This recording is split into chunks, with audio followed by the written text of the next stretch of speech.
moment.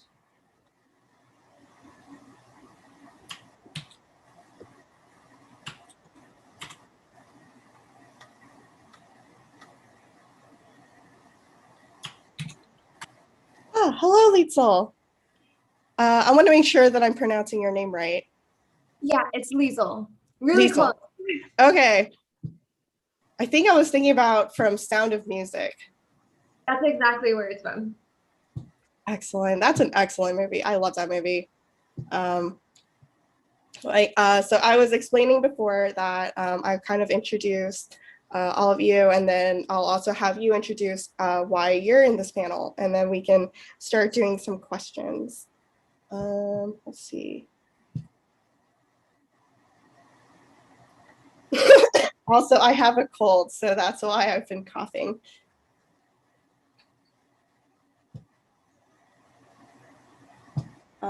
Okay, we actually have quite a few people on YouTube this time. All right, well, welcome everybody to the Visibility in STEM panel. I'm Candace. I also go by Kraken on the Discord server. And this is the Visibility in STEM panel where we kind of want to break down the challenges and difficulties it is being BIPOC or LGBT or disabled in STEM, and how we can improve visibility of these minorities in STEM and how we can improve conditions and the working conditions as scientists and researchers and students. And so I want to introduce to you guys our awesome speakers. And so first we have Dr. Richard Mankin. He is a research entomologist. He detects and controls. His work is involving detecting and controlling hidden insect infestations with the U.S. Department of Agriculture. And then Johnny's not here, but I'm hoping she's coming back. Liesel Richardson is a biomedical science PhD student at UCF. She's also the co-founder and secretary of Black in Neuro, which is a grassroots effort to empower Black scholars in neuroscience-related fields. Vic is a immuno-oncology PhD candidate and is a very strong advocate for improving administration policy for mentioned minorities in STEM. And he's also been featured during our Pride Month interviews on BioCourt. And so we're very glad to have you back. And then Alexander Petrovnia. Yeah, it's all good, don't worry. Petrovnia is a lab tech at Penn State, and he's a very active science communicator and blogger. He writes a lot about advocating for trans issues and also disability issues, especially psychiatric disability issues in academia. And so welcome to BioCourt, you guys. And so I kind of want to start this off by kind of explaining or giving an explanation of why we are on this panel. And I can start myself.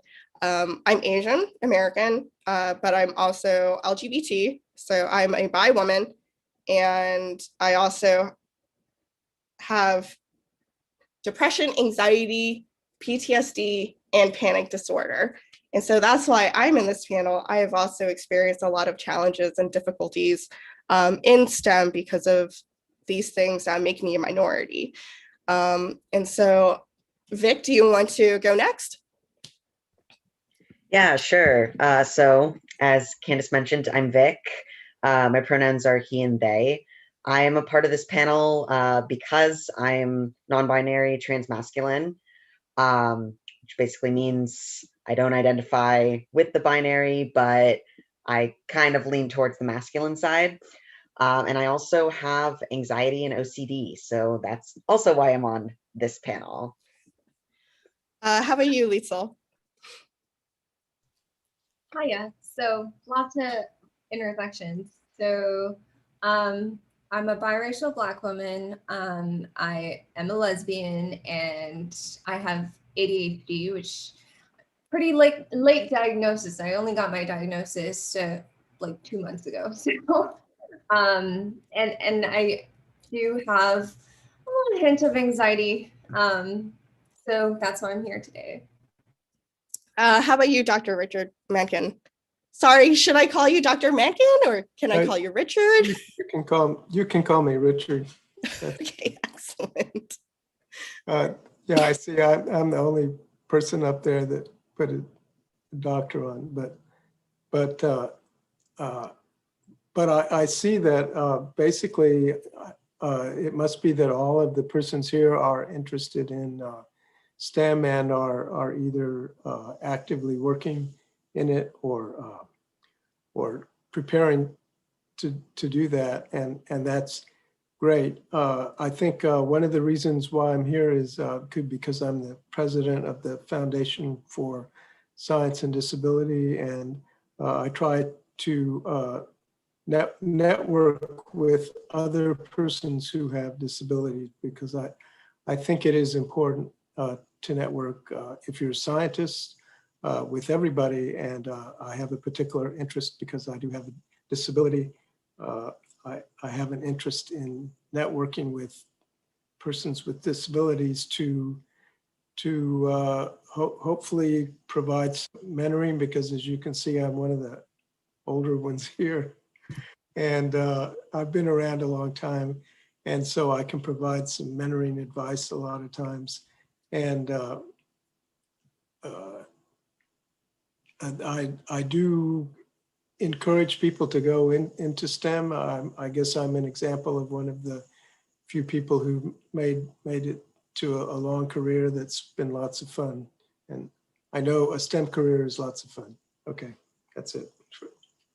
And so before Alexander, you come on, I want to introduce Johnny J.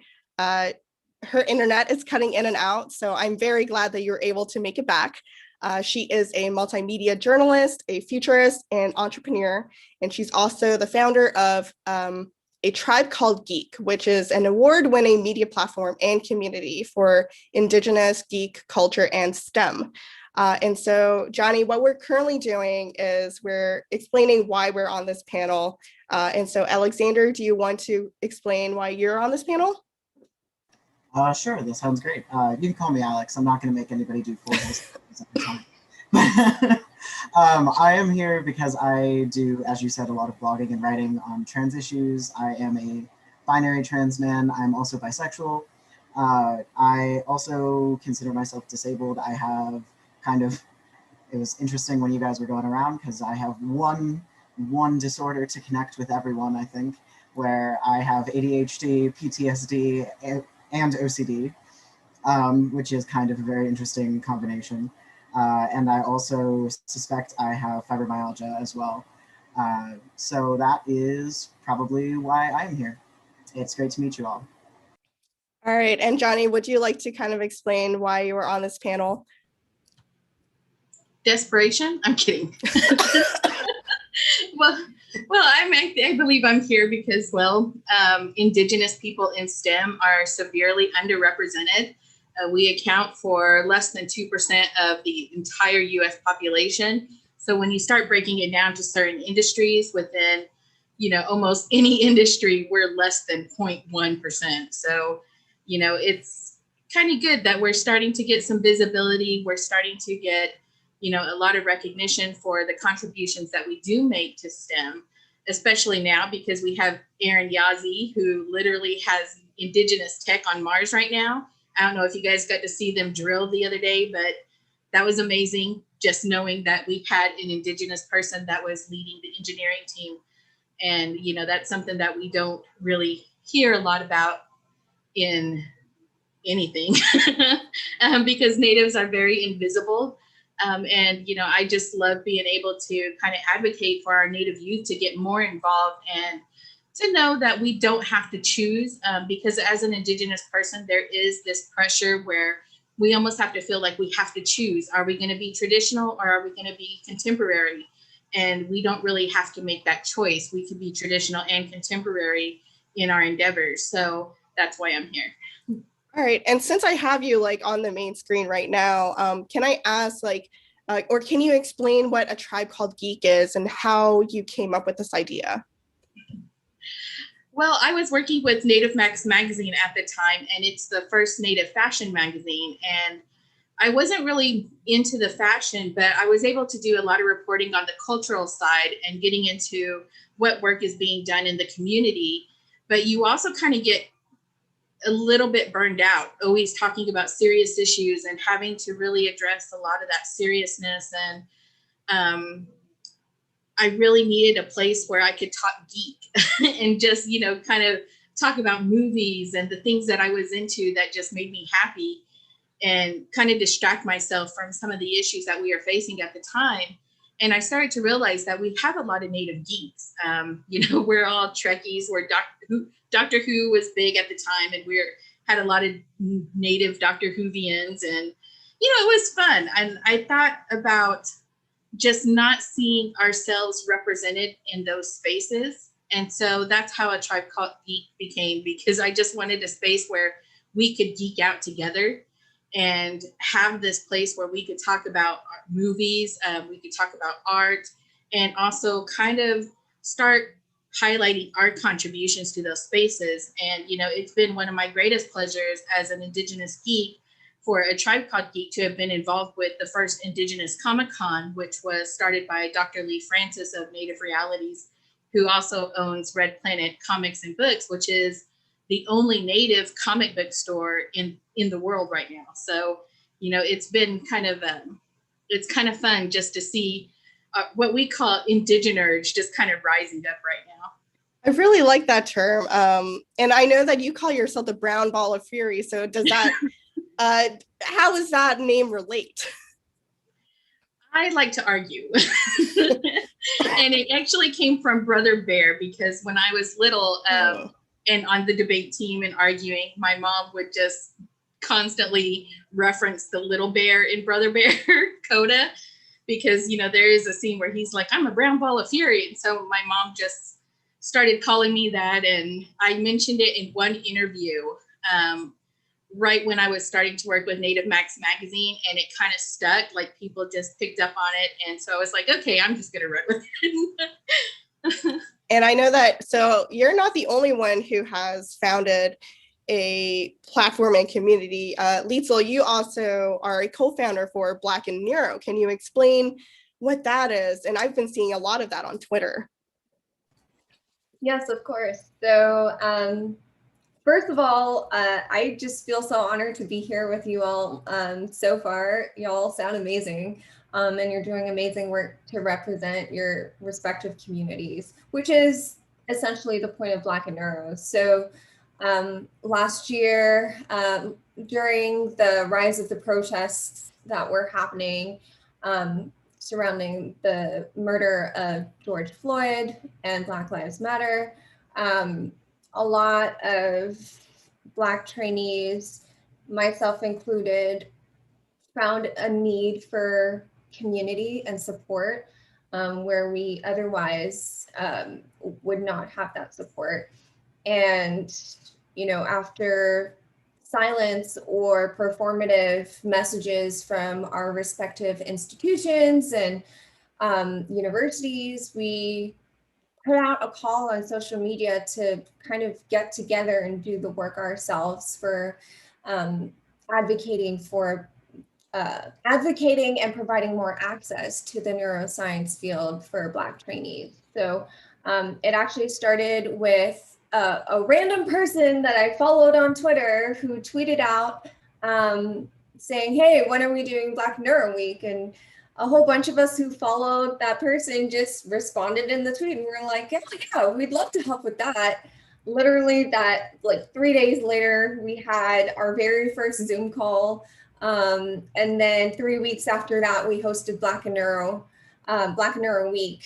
And it has been exactly a year and a day-ish since the last Black and Neuro Week. And we have worked towards becoming an actual organization. So we have an executive board, which comprises of most of the founding members of Black and Neuro Week 2020. And we've been working towards our nonprofit status. We've fundraised and received a lot of donations, and the money goes back to our community to help support them provide them with opportunities and access where they otherwise would not have it. And I just feel so honored to have been a part of an accidental coincidence like Black Neuro. And yeah, so we are actually hosting our second Black Neuro Week starting on Monday. So that's probably why you've been seeing a lot of us on your timeline. But yeah, that's it in a nutshell. And kind of going in a different direction, Dr. Mankin or Richard, I'm sorry, I have a hard time going with first names. Richard, for the Foundation of Science and Disability, can you kind of explain what you guys do and how you do it? Well, the organization started in the 70s, and it had to do with making scientific meetings accessible to persons with disabilities, because at the time, hotels and lots of places were very difficult to get into if you had a wheelchair. And I use crutches, and some of those are still hard to get into, although the several laws were passed that make it a lot better, probably for everybody, not just persons with disabilities in hotels. And since then, the organization has tried to, because of the success, and we did start going to meetings more frequently. The major focus changed to mentoring, and we do have a grant that we give to graduate students each year, and we try to do a lot of networking. We have a presence on Facebook, which I'm not a fan of Facebook, but we have more members that way than any other way. So, and do you know what kind of reach you have gotten with this foundation, and how I imagine that has been really impactful for a lot of scientists who otherwise wouldn't have been able to go to conferences or to attend these opportunities. So what type of impact do you think you've had? Well, I wouldn't say it was all due to the Foundation for Science and Disability. A lot of it was a grassroots lobbying of Congress and people developing common sense, like I think is what happened with LGBTQ,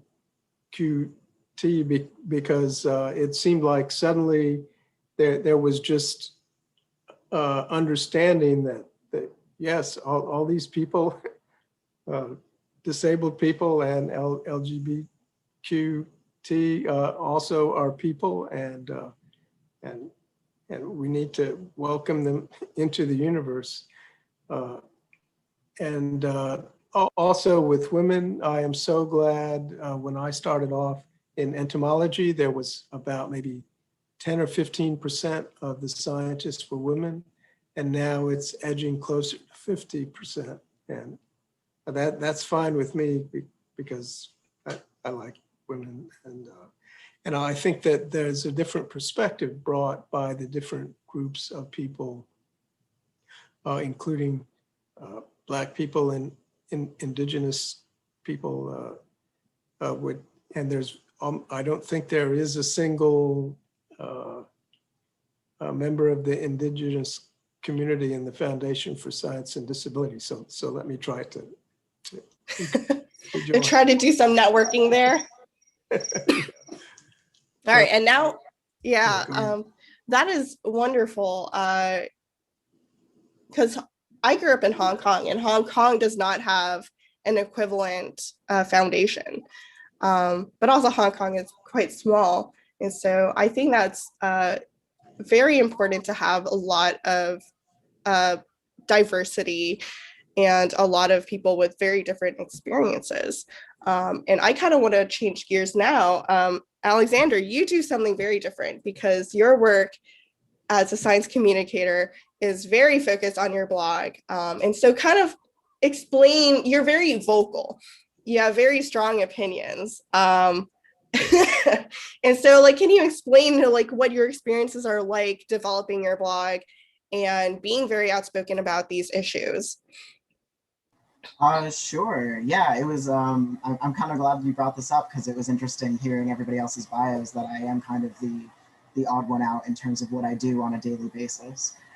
Yes, I am a research assistant and I also do science, but a lot of what I do is primarily through my blog, which I suppose blog is a fair term, but it's primarily on Twitter. And this is kind of an accident, to be completely honest. I was unfortunately the contract that I had, the position that I was working during the pandemic, was cut short, and I found myself without a position. And I had recently come out as trans, recently being like 6 months beforehand, and I kind of just started talking and people wanted to listen, and it was very bizarre. It's still very bizarre to me, frankly. um, and probably the first major thread that became really viral is I wrote a thread on the history of the color pink, and specifically why the color pink is really important to social justice. And if people don't know about this, frankly, you probably should, because as much as pink is now associated with feminism, it is also a color that has been highly weaponized against the queer community. And at large, the reason that pink is considered, effeminate and derogatory in general is because it was associated with queerness. And so it became considered effeminate. And that blew up out of nowhere. And out of nowhere, there were just thousands and thousands of people retweeting that. And I had just been some random account with like 1,000 followers doing nothing. And that was really wild to me. And people wanted to hear more and wanted to talk to me. And it's kind of just been going on like that. And I relate a lot, I guess, to what Johnny said, where I do a lot of advocacy work, but it frankly is a bummer sometimes. The situation in the world, and particularly in the United States right now for trans people, is not ideal. And I write a lot about that a lot, but kind of as a pressure release, I also write about science that gets me really excited. And people like that a lot as well. Recently, I had a thread on the Appalachian Mountains go like ridiculously viral. It was shared around on Facebook, and somebody actually sent me a message that they found it on I Can House Cheeseburger, which apparently still exists, which is astounding to me. As for being vocal and opinionated, sorry, I love that because I love hearing all of the euphemisms that people come up with for I am a pain in the ass on the internet. I've given a lot of thought to a lot of things that directly impact me. And I have reached a point in my life where basically during the pandemic and during this whole writing escapade, I decided I was going to advocate for myself and people like me. And so if I have a strong stance on something, it'll take a lot of data and convincing to sway me on that. And not everybody is going to like you. And frankly, if everybody likes you, you're probably not saying anything that hasn't already been said.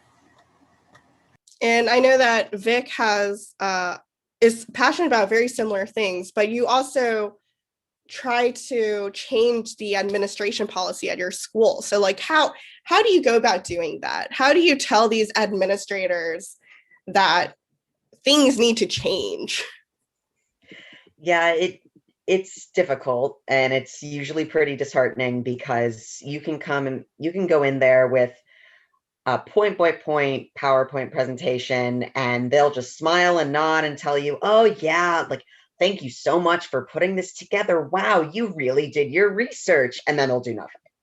And it's like, thanks for patronizing me. Like, I am a graduate student. I know how to do research. Like, we can just put this PowerPoint together, but can you actually change anything? And usually their answer is, oh, that's a higher up thing that we can't do. But sometimes it's just pointing out things that people hadn't noticed before. Like, for example, the one thing that, and it still hasn't come to fruition, but I've been told that it will be fixed, is that we don't have any gender neutral bathrooms in a lot of the older buildings on my campus. And for reference, I go to a very small graduate school that's actually just part of a cancer research hospital. Um, so, you know, they have a lot of really old buildings. They're working on their construction, and there's always something being demolished or repainted. But what they haven't ever done is we've got single stall bathrooms in my building, and the literal only difference between the two of them is the sign on the door. That's it.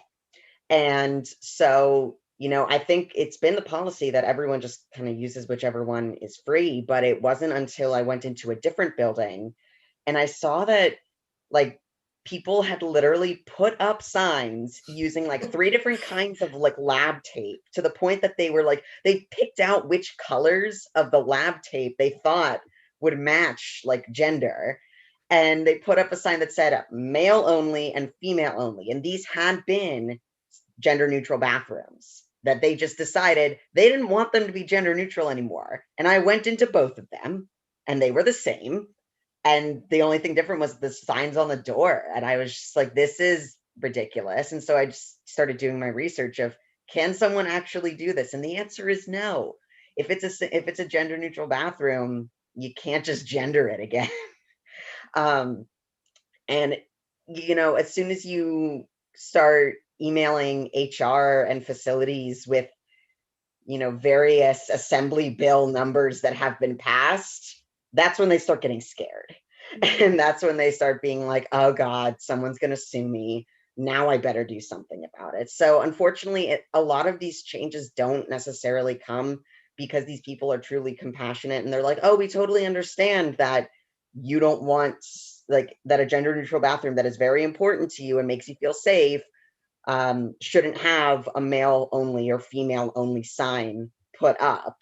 And it's only when you start breaking out the legal arguments that they start being like, oh God, we better do something. And so what they ended up doing with this particular building is they took down the signs, or they told them that the signs had to be taken down. I went back a month later and it was around Christmas, and they had put like bows, like those sticky bows on the door to do it again, just less blatant this time.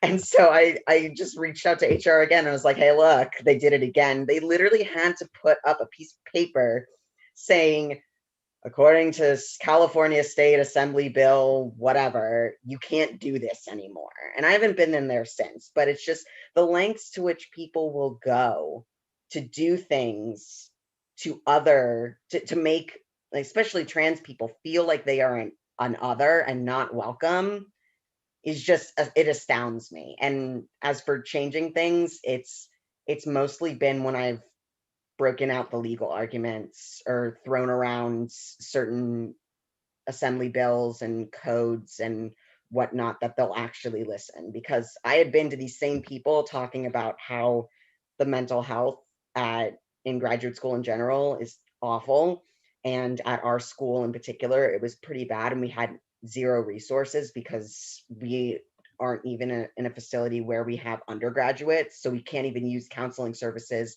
that the undergraduates could have used at an analogous university. And they just were kind of like, oh, okay, nice presentation, and then that was it.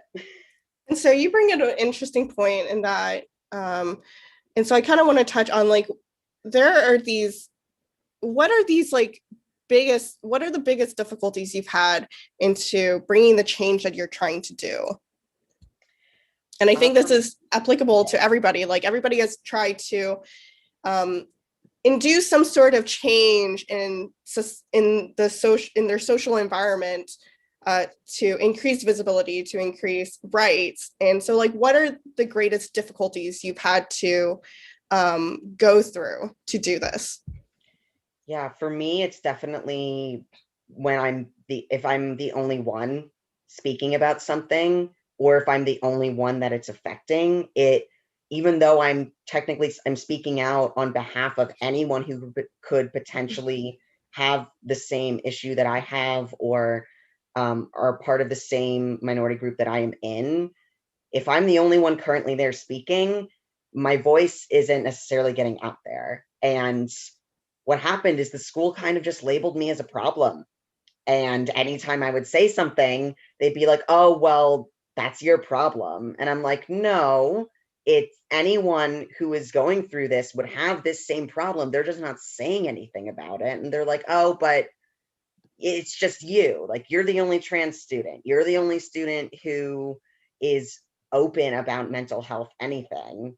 And yeah, it's very disheartening, and it requires a lot of vulnerability to try and convince these people that the issues that I'm facing, the issues that people like me are facing, are worth putting the time and resources into to fix, and to at least help mitigate or help in some way, not completely fix. But if you're the only one, then sometimes it's just not gonna, it doesn't happen. And you kind of get burnt out after a while of like continuing to like share like so much of yourself, and they don't listen. So not the most positive thing, but yeah. And I kind of want to ask this question to everybody. So Johnny, would you also like to comment on what kind of difficulties you've experienced trying to induce this sort of the change that you're trying to do? I just want to tell Vic, embrace the problem label. This is coming from somebody who comes from a long line of people who are descendants of the Indian problem in this country. You know, because it's true, we are labeled as problematic anytime we speak up about the issues we're facing. And, you know, being Indigenous, being disabled, and also being asexual really means that most of the time I am one of the only people speaking up about different issues in the spaces that I'm in.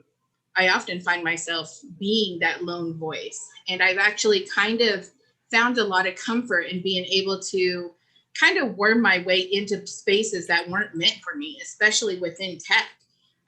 You know, I come from Oklahoma, a small town. You know, I'm disabled, I'm queer, and, you know, I'm Native. And I've gone to some of the world's largest tech companies and conferences, and I'm usually the only Native person there. And, you know, it's uncomfortable at first because when you're talking to people, you know, they don't really understand the issues that you're facing because it doesn't impact them. And so when I go into these spaces, oftentimes it's uncomfortable. But what I've noticed is that, you know, I'll go 1 year and then I start talking about this conference to other people and my experiences there. I go back the next year and maybe we have 2 or 3 natives. And, you know, we start seeing more people getting involved and knowing that these places are there in the first place and that they are accessible. Because oftentimes people aren't reaching out to us. They're not actively recruiting Native people because they oftentimes don't remember that we're still here. And that's one of the largest obstacles that we have to face as Indigenous people, is letting people know that we are still here, and also trying to educate people that our history is very entwined with our present in the way that we kind of experience the world in general. Like, we're still, the issues that our ancestors faced with being displaced, being forcibly removed from their lands, having their lands taken, exploited, destroyed, those are still issues that we're facing today, just in a different way. Like, we're still having to fight pipelines that are coming onto our lands without proper permits and without consultation with the tribes. And we also have a lot of Native youth who are being removed from their homes and, you know, just kind of being put into the pipeline of child services. And, you know, we're still facing these same issues of removal, of genocide even. And it's kind of hard to make people understand because they think of our history as something that was a long time ago, but these issues just kind of recycle through each generation, and they're going to keep cycling until we decide to put a stop to it.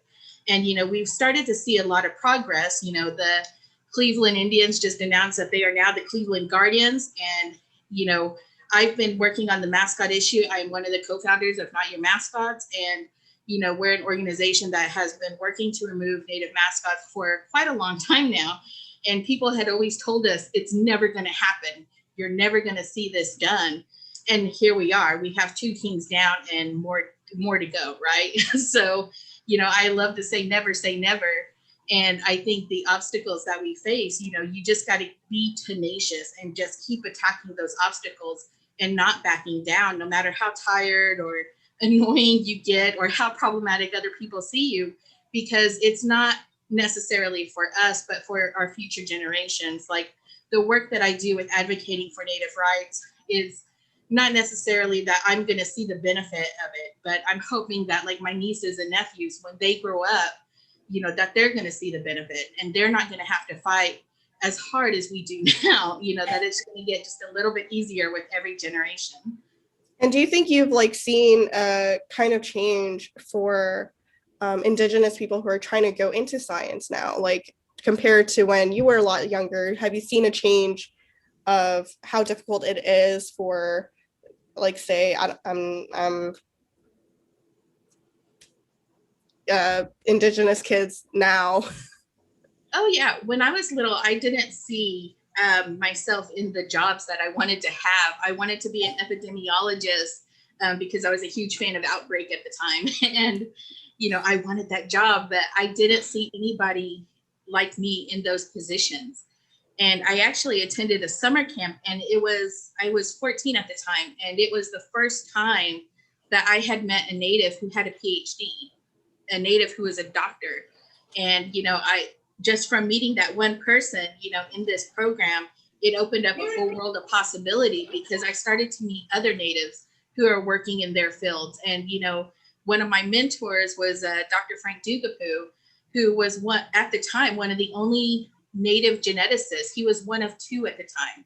And now we have hundreds of geneticists. We have a lot of Natives who are working in biological sciences. We have Aaron Yazzie, who just put tech on Mars. We are seeing ourselves represented in these spaces more and more. And we have wonderful organizations like ACEs that are really helping to bring up that visibility of Natives in STEM. And I really love the work that I see going on because our youth are killing it when it comes to STEM.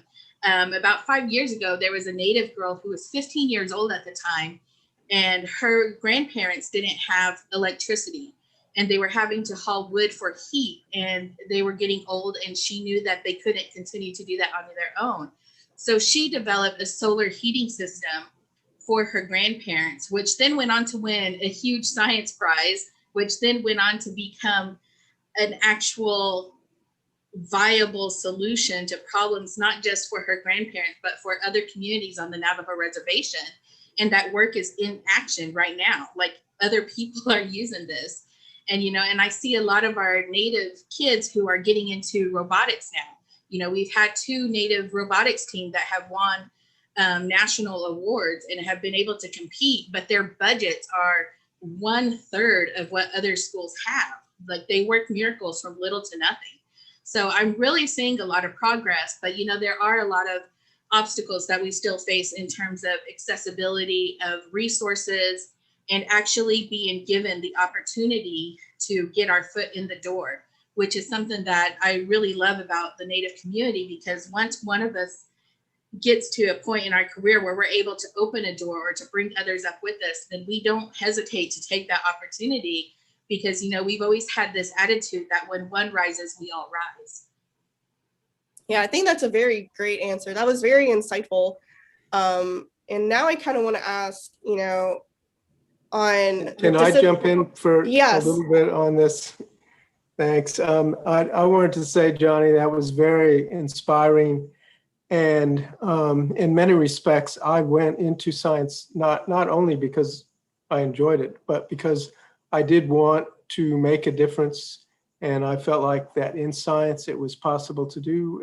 And I can say, as a person who has made a difference in some small part of science, it is possible to do. So I encourage all of you to do it. It just takes perseverance. It takes good ideas that come to fruition. I mean, the thing about science is if you come up with an idea and it works, a lot of times other people in science do pay attention to it because they're very interested in in moving science forward. And if it has practical effects, then that's great. And I just wanted to thank you for saying that. And since you're already talking to Richard, do you want to comment on like what are the biggest difficulties you've had in like trying to break those, make in with your with the foundation? Like, what are the biggest challenges you face in trying to get organizations and like conferences to really put those accommodations in place?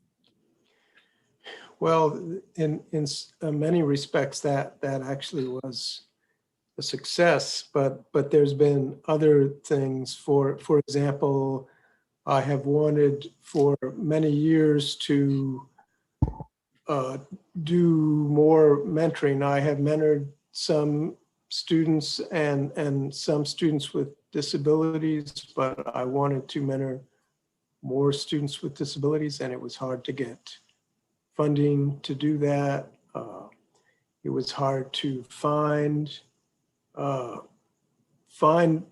people that who would benefit the most from the kind of mentoring that I could give, and the American Association for the Advancement of Science has a program called Entry Point that helps students with disabilities, undergraduates, and I've been involved in those things. It does seem like there's just a lot of inertia always on anything that you want to do, so you have to have really a good idea or a good program, and you have to push it for a long time. And many, actually, I think most of the things I've tried to do in my life in science have not worked out, but some have, and that's a big plus.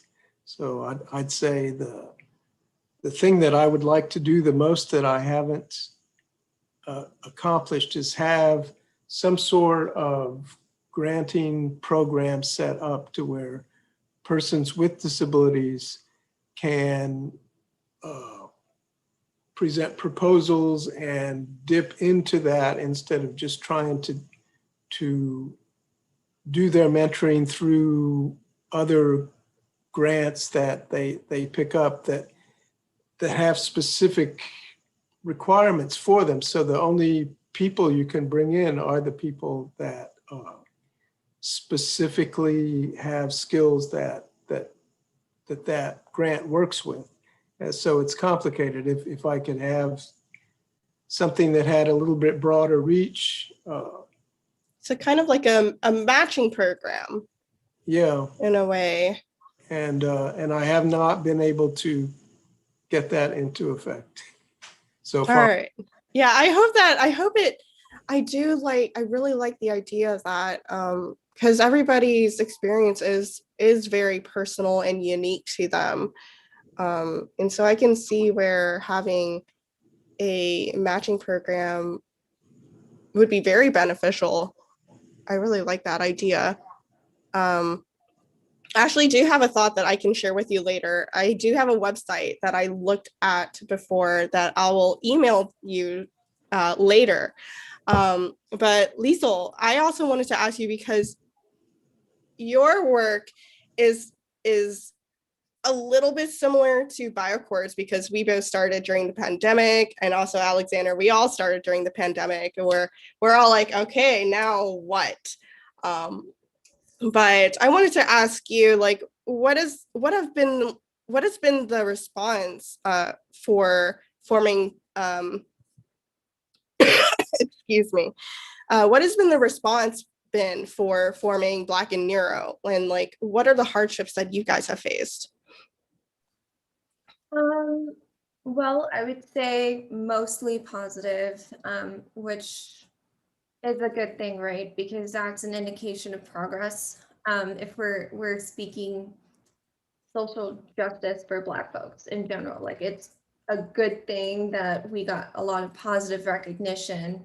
But I guess some of the challenges we may have faced, aside from, the occasional internet trolls that think it's okay to say really racist things. Aside from that, it's just making sure that the folks who support us initially, that they're actually, that it's not performative and that they're following through and actually providing opportunities for our community and not bringing them into an environment where it's possibly harmful. So to give an example, a lot of companies and organizations want us to advertise that they're hiring, for example, because yes, we do encourage folks to hire more Black neuroscientists, or, hire Black and neuro. That's like one of our hashtags.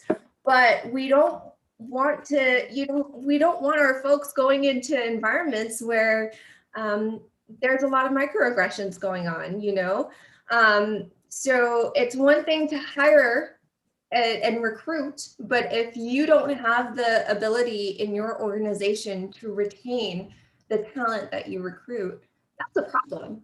And I've actually seen that in my not my organization, sorry, my institution, in my previous department, that I'm no longer a part of. I'm in a new graduate program now, but especially during 2020, I think I say a lot, there were like maybe a few Black folks in an engineering department, but like the few that were there, they left because they realized that it was not a conducive environment for them. And I kind of experienced that on a student level. So I guess the greatest difficulty is just all of us in Black and Neuro who are founders and active organizers, we are all students ourselves or postdocs. And so we have all of these institutions and companies who are like pledging to help us and pledging to, support us, but it's kind of like making sure that they continue to do so and that it's not performative.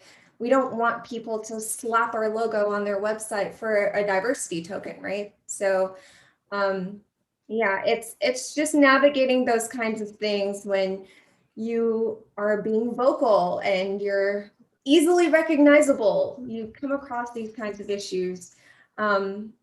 And just a funny anecdote, we just recently, because we're working towards our nonprofit status, we've updated our website and everything, which is really exciting. And we started membership for our community members. So anyone who identifies as Black and Neuro, they can apply to be members for free. And we would have direct communication with them. We can provide them with resources, events, workshops, seminars, that sort of thing. And we have a lot of trolls who apply to be members. And, it's just kind of frustrating. As a student who is dedicating all of their free time outside of their research to do this work, to have to deal with this kind of stuff. I know that, once you are vocal and you're an advocate and you're in the public's eye, it opens you up to a lot of negativity, and it's kind of unavoidable, but it's a bummer. And it definitely does eat away at least my mental health. I can't speak for everyone else, but it definitely does eat away at my mental health. It makes me very exhausted. But the one thing that keeps me going is the fact that I'm in the Black community, but I have an immense amount of privilege because I've been able to navigate spaces as a light-skinned Black woman. And a lot of people don't see me as a Black woman when they initially see me. And that's the point of privilege. I don't experience the same level of microaggressions and violence that the rest of my community experiences. So, but I have family members, my partner, I know that this problem exists. It's very personal to me.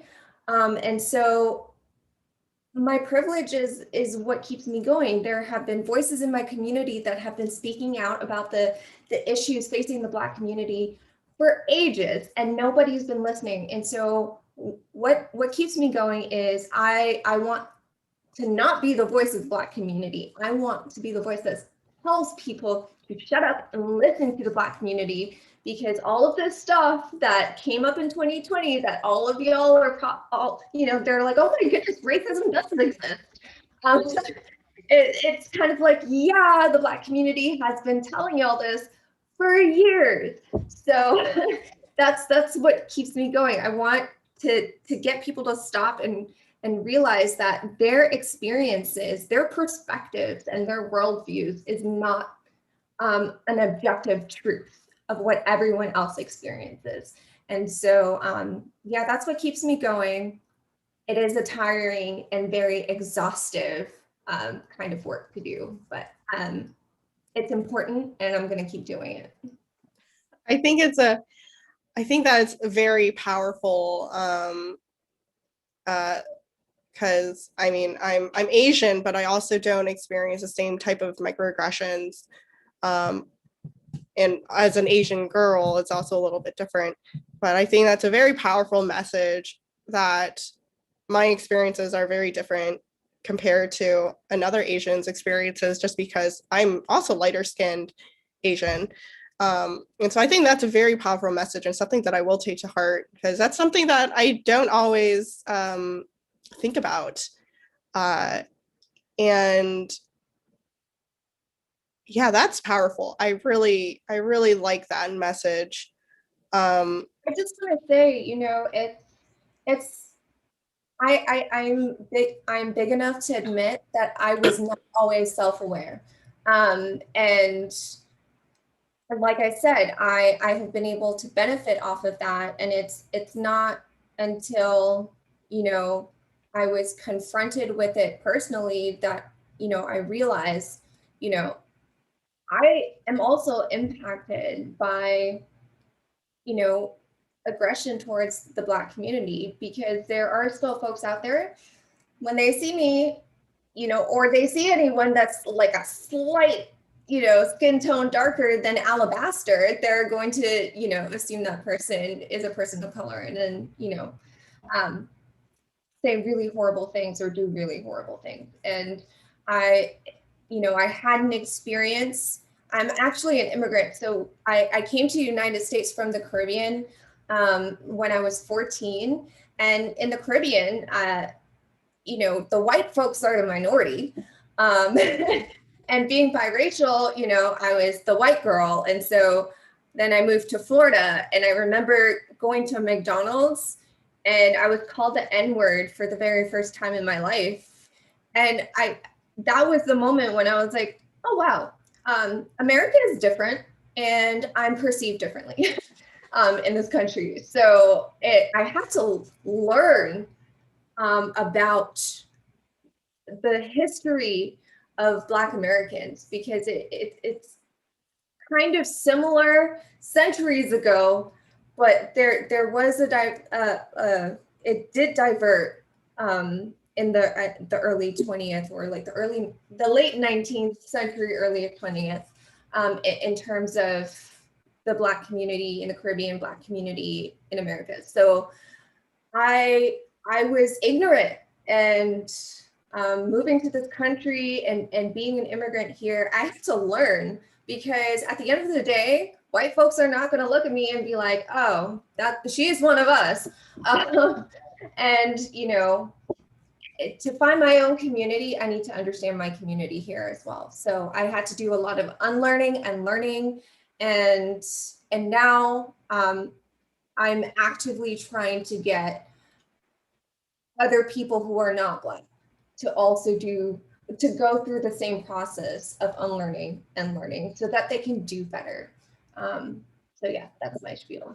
I just glanced over at Discord, and one of the other mods said that literally that has happened to me, and I am way lighter skinned than her. It's so weird.